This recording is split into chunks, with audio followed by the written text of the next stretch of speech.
Shalom Bapak Ibu Saudara yang terkasih dalam Tuhan Yesus Kristus. Kita berjumpa lagi di dalam Renungan Sabtu edisi 4 Mei 2024. Ya Bapak Ibu, kita bersyukur kita sudah memasuki bulan yang baru. Penyertaan Tuhan saya percaya nyata bagi kita semua dalam menghadapi bulan yang telah berlalu, yaitu bulan April. Kita menyongsong juga di dalam bulan yang baru ini dengan pertolongan, hikmat, dan bijaksana yang daripada Tuhan. Itu melalui firman Tuhan yang akan kita renungkan hari ini. Dan kita akan melanjutkan perjalanan kita pula dengan pengkhotbah atau Kohelet ya.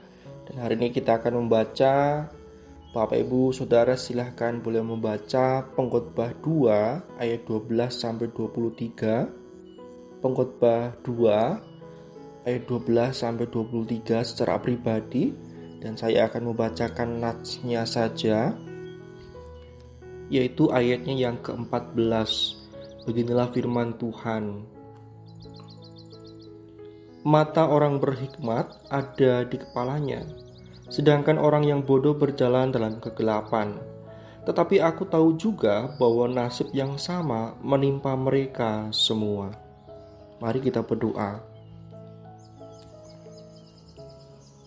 Ya Tuhan, ada banyak hal yang mungkin masih menggecoh kami ketika kami menghadapi dinamika kehidupan kami. Hal-hal misteri, hal-hal yang bahkan tidak terduga, tidak terterka dalam pikiran dan juga pengertian kami.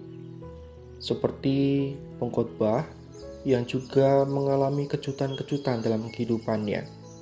Namun demikian kami percaya bahwa hikmat yang daripada Tuhan adalah kunci bagi kehidupan kami, menjalani kehidupan yang berkenan di hati Tuhan. Terima kasih untuk firman-Mu, kami mau merenungkannya. Demi Kristus kami berdoa.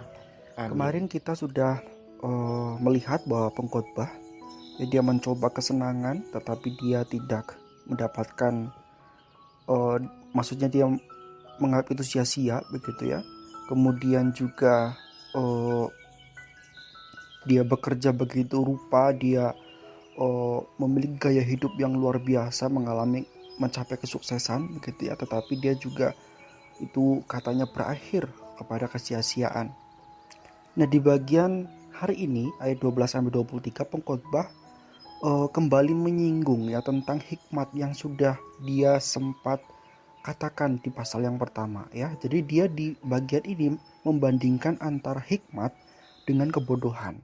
Dia mengatakan bahwa orang yang berhikmat itu kalau dibandingkan dengan orang yang bodoh atau bebal itu seperti terang dengan gelap. Nah, memang hikmat itu yang namanya hikmat atau kebijaksanaan begitu Bapak Saudara, itu akan membimbing kita menjalani hidup dan mencegah supaya kita tidak melakukan hal-hal bodoh seperti yang dilakukan oleh orang-orang yang bebal. Tapi kita akan menemukan dua hal yang mengganjal ya, seperti juga yang dirasakan oleh pengkhotbah. Yang pertama, dalam jangka panjang ya, entah kita termasuk orang yang berhikmat atau orang yang bodoh, itu akan berbagi nasib yang sama, yaitu kita harus berhadapan dengan kematian. Begitu kita melangkah pada kematian, maka apapun reputasi kita akan bisa jadi ya, akan segera dilupakan. Kalau seseorang meninggal ya, sepintar atau sekaya apapun dia, atau seberapa besar kekuasaannya, seberapa tinggi statusnya, dia setidaknya ya kira-kira paling begitu dia diingat dalam 1 atau 2 generasi saja. Setelah itu bisa jadi terlupakan atau bahkan dilupakan begitu. Nah, kematian ini besar adalah satu fakta yang tidak dapat kita protes atau kita ubah. Makanya kalau di ayat yang ke-16b, seakan-akan begitu ya pengkhotbah di sana itu merasakan sesal dan kayak pasrah begitu. Orang berhikmat mati juga seperti orang bodoh begitu. Tapi kalau kita perhatikan terjemahan lain ya, kita saya pikir agak lebih baik begitu ya kalau kita membaca ayat 16b ini dengan nada protes ya sekaligus sedih. ini biar sejalan begitu ya dengan kejujuran sang pengkhotbah begitu. Jadi kita bacanya itu dengan nada protes atau sekaligus juga sedih gitu ya. Bagaimana mungkin ya orang bijak bisa mati seperti orang bodoh begitu ya. Nah ini memang sesuatu yang sulit diterima oleh pengkhotbah Pak Bustra. Mengapa semua perbedaan yang begitu berarti ketika dia hidup, maksudnya adalah perbedaan diri pengkhotbah sebagai orang bijaksana atau orang berhikmat dengan orang-orang bodoh atau bebal begitu ya. Perbedaan yang ada itu tiba-tiba tidak berarti apa-apa ketika dia berhadapan langsung dengan kematian. Jadi ini yang mengganjal ya di hati pengkhotbah. Lalu yang kedua, kalau kita perhatikan ayat yang ke-18 sampai 23 ya. Ada hal lain yang mengganggu diri pengkhotbah, yaitu ketika pengkhotbah atau kita ya sedang berjuang begitu rupa, tiba-tiba kematian menghampiri. Maka semua yang telah kita kerjakan dengan susah payah itu akan diteruskan ya kepada orang lain yang mungkin tidak pernah membantu kita secuil pun, atau bahkan orang itu yang meneruskan usaha atau pekerjaan kita adalah orang-orang yang tergolong sebagai orang yang bodoh atau bebal. Nah bagi pengkhotbah ini adalah kemalangan yang besar, dia katakan di ayat yang ke-21. Ya kita bisa mengerti ya kenapa pengkhotbah mengatakan sebagai kemalangan yang besar. Kita ingat ya pengkhotbah di sini dia mengidentifikasikan sebagai raja. Raja itu penguasa ya. Dia pemegang kekuasaan tertinggi, dia memiliki banyak harta, ya jelas dia memiliki banyak hal begitu ya yang tidak bisa dicapai oleh semua orang. Jadi inilah yang mengganjal di hati pengkhotbah Pak Bustra.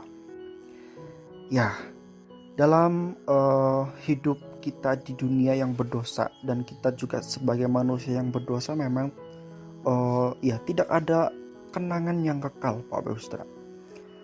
Semua akan dimakan oleh waktu. Orang berhikmat juga akan dilupakan sama seperti orang bodoh. Tetapi Pak Bustra, kita menyadari bahwa seharusnya di tengah-tengah hidup kita yang terbatas, kita ya harus tetap mengukirkan sesuatu dalam hidup kita ini begitu. Dan disinilah kita akan melihat perbedaannya begitu ya. Orang berhikmat, orang yang berhikmat itu akan tahu diri bahwa waktunya di dunia ini tuh sangat singkat.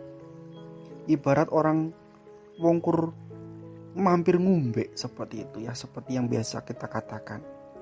Orang berhikmat itu selalu merenung dalam perjalanan waktu yang pendek ini dan menghitung apa yang belum dilakukannya.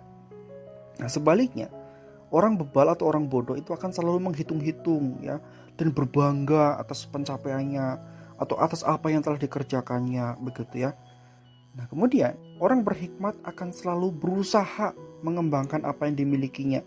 Jadi dia terus berkarya begitu ya. Sebaliknya orang yang bodoh itu akan mandek karena dia sudah berpuas diri gitu ya, sudah merasa puas dengan apa yang sudah dia lakukan. Nah, saya pikir firman Tuhan hari ini juga sebenarnya mengingatkan kita ya.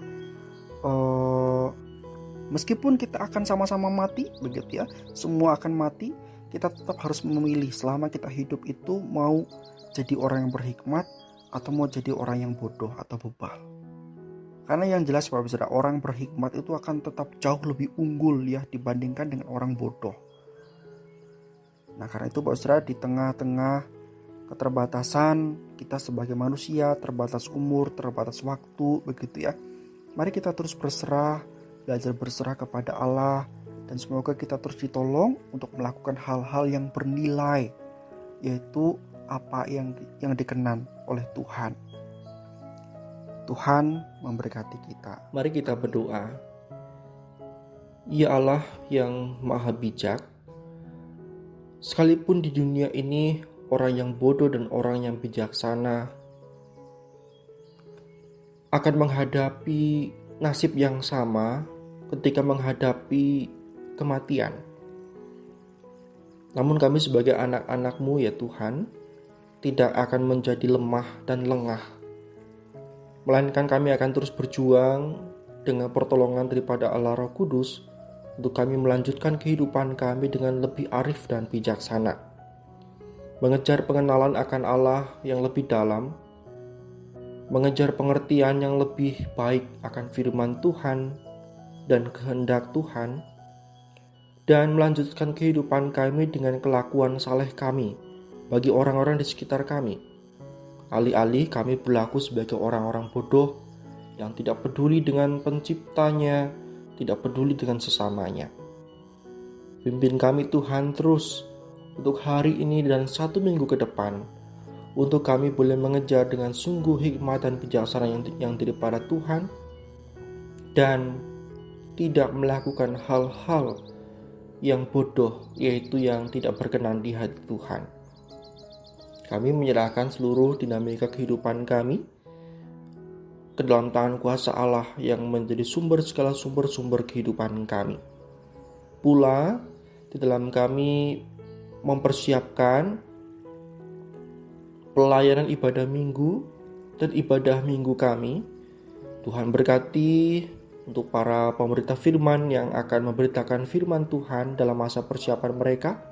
Tuhan jamah, Tuhan beri pengertian dan kebijaksanaan kepada mereka, kemampuan dalam menyampaikan firman Tuhan dengan baik. Juga para pelayan ibadah Tuhan berkati, boleh berlatih bersungguh-sungguh, sediakan hati untuk melayani Tuhan dengan sepenuh. Dan setiap kami akan mengikuti ibadah, beri kami motivasi yang benar, yang tepat, untuk memuliakan nama Tuhan, tidak sekadar menyalurkan hobi menyanyi kami di dalam gedung gereja. Baiklah, kami semua boleh mempersiapkan dan melaksanakan ibadah yang berkenan di hati Tuhan, yang menjadi sesembahan kami yang hidup dan yang sejati. Terima kasih Tuhan, masa depan kami ada dalam tangan kuasa-Mu, maka dalam segala dinamika yang kami alami, kami percaya ada Allah yang menuntun kami. Dan kepada Allah itulah kami menyerahkan diri kami. Demi Kristus kami berdoa. Amin.